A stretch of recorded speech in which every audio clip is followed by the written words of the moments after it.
और इस सुंदर प्रस्तुति के बाद मैं हमारे गांव के सत्यनारायण समाज प्रमुख श्री रूपनारायण मांडले जी, जो हमेशा हर एक कार्यक्रम में, हर एक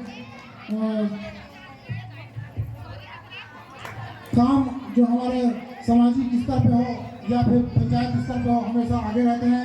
चाहे वो बस्ती भांडिया के स्तर पे हो, हमेशा आगे रहते हैं और सभी जगह अपनी उपस्थिति देते हैं। और बाहर जाने के लिए अगर जरूरत पड़े तो वहाँ जा करके अपने पूरे समय का योगदान देते हैं। और धन से नहीं बल्कि समय का दान देना ही सबसे बड़ा महत्व होता है। तो मैं आमंत्रित करता हूँ श्री रूपनारायण मांडले जी को कि आएँ और हमारे 2 सप्ताह इस आदिवासी दिवस के अवसर पर बोलें।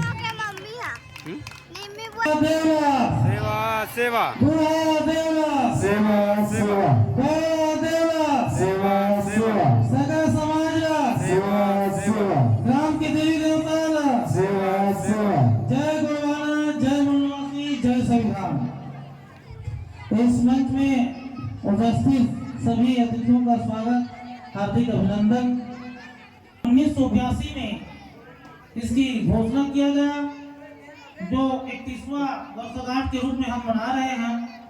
9 अगस्त को इंटरनेशनल ट्राइबल डे के रूप में पूरे अंतर्राष्ट्रीय स्तर पर विश्व आदिवासी दिवस घोषित किया गया है।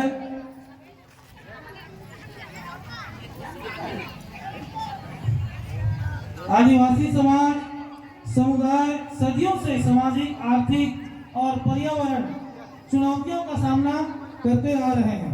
इसलिए 9 अगस्त को विश्व आदिवासी दिवस के रूप में मनाया जाता है। जल जंगल जमीन इनका रक्षक है। पितृ शक्ति, माता शक्ति, प्राकृतिक शक्ति इनका उपासक है। बाबक गगन समीरा, 5 तत्व से अधम शरीरा। तो इसी निर्माण को बढ़ते के रूप में मनाया जाता है। यह आदिवासी दिवस इस गांव में ही नहीं, इस गांव में नहीं मनाया जाता है, परंतु कोई भी कार्य करने के लिए सेनापति होता है। कोई भी काम करने के लिए सेनापति होता है, कुछ युद्ध करने के लिए सेनापति होता है, उसके नेतृत्व में कार्य किया जाता है, जिनका बाकी उनके सानिध्य में करते हैं। ठीक उसी प्रकार हमारे गांव के मुखिया,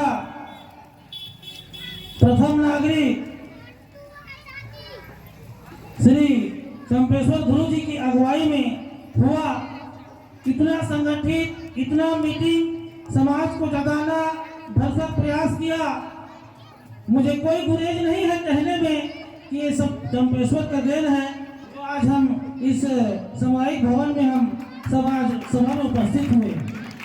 इसमें सभी समाज के सभी भाइयों का सहयोग है, जो विश्व आदिवासी दिवस किए। लेकिन कोई दिशा निर्देश, कोई सेनापति का कार्य करते हैं, उनके लिए मैं तहे दिल से श्री चंपेश्वर गुरु को मैं उसको हृदय से आभार व्यक्त करता हूँ। एकता और संगठित करने का काम किया, जिसका परिणाम भव्य सामुदायिक भवन का निर्माण हुआ। अभी 1 अगस्त 2024 को सुप्रीम कोर्ट के द्वारा SC, ST, OBC का जो आरक्षण मिला है, जो नौकरी पेशा में, राजनीतिक क्षेत्र, आर्थिक क्षेत्र, सामाजिक क्षेत्र में उनको कम करने का, इनका पुरजोर विरोध करने के लिए अभी 21 अगस्त को अपने अपने ब्लॉक, जिला स्तर में विरोध प्रदर्शन करेंगे। इसमें आप बढ़ चढ़ कर हिस्सा लेंगे। एक वक्त का रोटी कम खाओ, लेकिन बच्चों को अवश्य पढ़ाओ। ये जन जन में हमारे SC, ST समाज, पिछड़े वर्ग के समाज में होना चाहिए। खाना एक टाइम का मत खाओ, लेकिन शिक्षा बहुत जरूरी है। शिक्षा वहां से नहीं कर, दूध है, जो पिएगा वो दहाड़ेगा। आज हमारे बाबा साहब भीमराव अम्बेडकर जो लंदन में पढ़ाई करके लौटे, और उन्होंने गांधी जी के साथ बहुत मतभेद हुआ। वो चाहते थे जहां जहां हमारे क्षेत्र में एससी भाई हैं तो उसको एससी लोग विधायक चुनेंगे, सांसद चुनेंगे।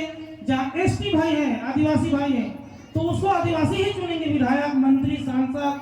जो पिछड़े वर्ग के भाई हैं उसको पिछड़े वर्ग के लोग चुनेंगे। लेकिन गांधी जी ने पूरा एक्ट 100 दिन से ऊपर उन्होंने आमरण अनशन किया, भूख हड़ताल किया और इतना दबाव पूरे भारत देश में बढ़ गया।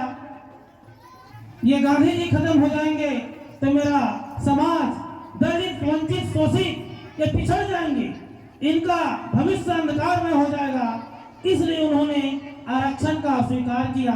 आरक्षण कतई भी नहीं चाहता था हमारे अम्बेडकर जी, लेकिन गांधी जी के इस विचारधारा के कारण, आमरण अनशन करने के कारण इन्होंने किया। आरक्षण हमारा कोई भीख नहीं है। कई लोग इसको आरक्षण आरक्षण बोलते हैं। हमारे लिए तो स्पेशल लंदन से, ब्रिटेन से उन्होंने अंग्रेजों से लड़कर वकालत कर अम्बेडकर जी ने लाया था। उनका पुरजोर विरोध किया गांधी जी, महात्मा गांधी जी ने, और उन्होंने उसके विरोध में आमरण अनशन किया। इसीलिए आज हमें ये भीख स्वरूप आरक्षण मिला है। और हमारे महानुभाव ने पूरनमल ठाकुर जी, हमारे जिला अध्यक्ष पूरन सिंह ठाकुर जी भी अवगत कराया। पूरनमल ठाकुर जी भैरवनाथ पार वाले भी अच्छा अपने वक्तव्य में बताया। 1 साल उनका, 1 साल हमारा, ऐसा आगामी विधानसभा में होगा। तो विशेष रूप से 2 वर्ष पहले इनको हम लोग अपने अपने स्तर पर इनको बिल्कुल मंथन चिंतन करने का अवसर करेंगे। इन्हीं चंद शब्दों के साथ अपने वाणी को विराम देता हूँ। जय बुढ़ादेव, जय बूढ़ी माई, जय गढ़वाला।